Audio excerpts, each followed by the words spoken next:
If you ask your boss for a raise or your crush for a date, your attitude and the way you communicate can make or break everything. And it's the same with hitchhiking.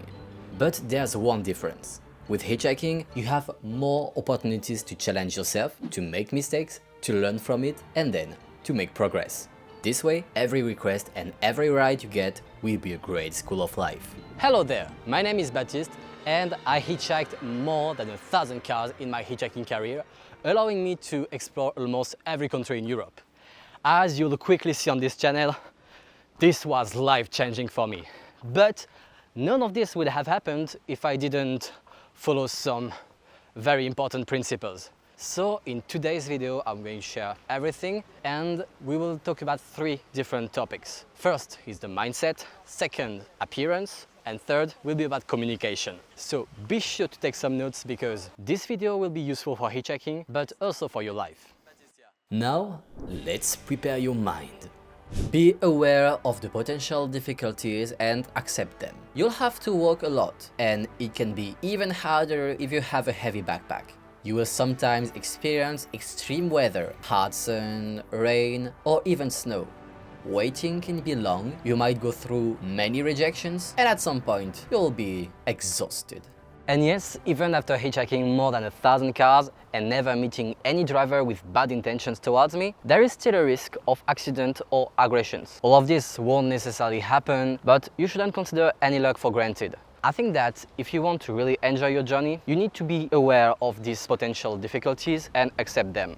Well, if you didn't run away, perfect. It means you are a real one and that we can switch to the part where I share all my cheat codes to go through the difficulties I just mentioned.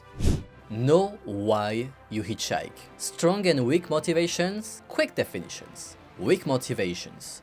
Looking cool on social media, escape from responsibility, anything that is superficial or depends on other people's opinion and is therefore not in your control. A word about money. I know some people who hitchhike for economic reasons, and I must admit that it's a very convenient part of hitchhiking. But unless you're in absolute necessity to hitchhike because you're broke or just got robbed, I don't think it should be your main motivation. And actually, even if you're going through some terrible situations, you will still find more strength and hope if you rely on the strong motivations.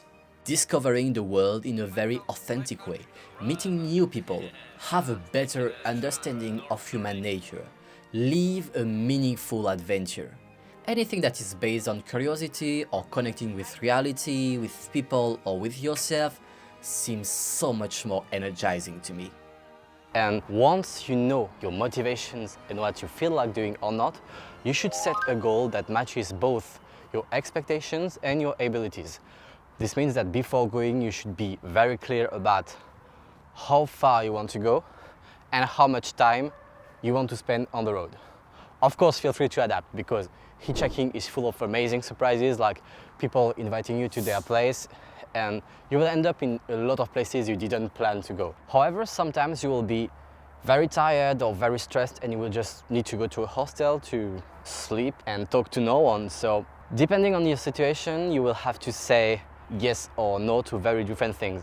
And this is why it's also very important to have in mind the big picture of your trip, because if your trip is about going freestyle all the time, or if it's about going to a very specific place, you will have different priorities and you will say yes or no to very, very different things. This will also help you to anticipate better and avoid stupid problems. If you know what you are doing, you will have less decisions to take and then less stress to manage.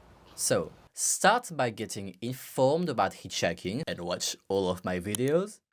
Know a bit about your itinerary. Anticipate the time you'll need for your trip. Know also about safety. Bring some water, some food, and take the right equipment according to the situation you will probably face. Example, you're going to the United Kingdom. You know it will be rainy, so be sure to take a raincoat or an umbrella with you. You create your own luck. If you do nothing, you will have nothing. No smile, no thumb, no car. Logic. And if you are on a petrol station, don't wait for people to guess you are hitchhiking and offer you a ride. It can happen, it happened maybe 5 times to me, but It's nothing compared to the huge amount of rides I got by asking people at the gas pump. So stay on a very active strategy, and if you ever get stuck, you can think about trying something else, just trying another spot. And of course, remember to enjoy the process. So, when you face cheese, enjoy each bite as if it were the last one. Okay, now your mind is ready. So, it's time to prepare your body, because having a healthy lifestyle will be very useful for many reasons. Being in a good shape, having some cardio, it will be amazing for the walking part. And, oh, sleeping well. It will keep you in such a good mood. And please, stay hydrated. Use sun cream and brush your teeth, because it will help you to not have some very bad problem, some bad health problem. And also brushing your teeth will give you a very sexy smile, which brings you to our next point, appearance. Before welcoming you in their cars, people will have to decide if you are safe or not. And for this, they will base themselves on the way you look. And as you can see, it doesn't matter how cute you can be inside, if the rest, you know. you just need to wear something simple, something people will consider normal or safe. If they identify you as a student or an adventurer, good. If they see you as a homeless person or a drug addict, well, many drivers told me that they wouldn't have helped me if I did. Most important about your clothes and your body, keep them as clean as possible, because even if you look like a Dior supermodel, well, no one will ever love you if you smell like some Swedish fermented fish covered with rotten eggs. No one. Not even me. Last but not least is body language. But I think you will have it naturally if you have the right mindset. If you are genuinely happy to be there, you'll be open and have a natural smile on your face. And the more you will be comfortable with hitchhiking, the more your voice will sound enthusiastic or peaceful. And now that we talk about voice, we should switch to our last part, which is about communication.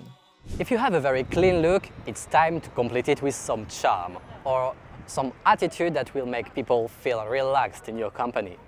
So now, let's see 3 kinds of behavior that won't make anyone feel good about you. You go to Berlin. No, sorry, I'm going into a No. different direction. I said you go to Berlin. I'm not going to Berlin. No, thank you, but But I we love are you. not interested. Sorry. How can you do that to me? No, but really, we don't do this can't kind of believe stuff. it. Sorry. You fucking traitor! Sorry, no. What the fuck? What are you doing in my car? Oh, hello, yes. I'm actually hitchhiking to go to I Berlin. don't care. Just get out now. No. I said you go to Berlin. No, you don't give me orders. You fucking get out. Go fuck yourself. You fucking get out now. The great principle of this last part is the following. The less it costs to someone to help you, the more likely they are to help you. Because keep in mind that you might not cost money to people, but you might cost some stress. And people don't like to be stressed. So let's look at 3 key principles to make others feel comfortable with you. The first is consent. If you see the person doesn't want to help you, accept it and move on. You choose to hitchhike and no one owes you anything. And to be frank, you will have a way better experience with someone who actually wants you on board. Which leads me to the second point, enthusiasm. If you send good vibes around you, people will be cool with you. If they can help you, they will. And if they still want or have to reject your offer, they will probably add a "good luck, bro." And some of them might actually think a little bit about helping you and change their mind. I actually once met a Swiss guy who told me he was going 200 kilometers in my direction, but also told me he had this principle of not taking hitchhikers. And I was okay with that, but for some reason we kept on talking for a few minutes, and the guy then said that he would ask his wife, but you know, they had this principle deeply rooted in them, and when his wife arrived, he talked with her and they were like, okay, we can help you, and come in the car. And in this car, we had such an amazing chemistry. This couple asked me plenty of questions about hitchhiking and they were really genuinely interested. And they would also share many stuff about Switzerland, mostly about the Swiss national holiday, which was the following day. And after 2 hours of amazing conversations, they dropped me at the petrol station, and the same guy who told me I don't accept any hitchhikers said, "Thank you for coming to see me." And our last point is good manners. Because you are asking some favors to strangers, so you should acknowledge that you are aware that you are breaking their routine. And for this, a simple "excuse me" is enough. During the ride, be curious and generous. Ask questions, listen, and share your story. And enjoy, because it's the best part. And of course, fasten your seatbelt when you get in, and express your gratitude when you get out. I'm gonna be honest, before hitchhiking I was a pretty shy guy and I think I was bad with a lot of social codes. This is why I created this channel, because there I really want to share everything I wish I had known a few years ago. So if you are in subjects like communication or self-development, you might like my video about communication, and if you're only here for the adventure, simply watch my technical tutorials. Thanks a lot for watching and see you on the road!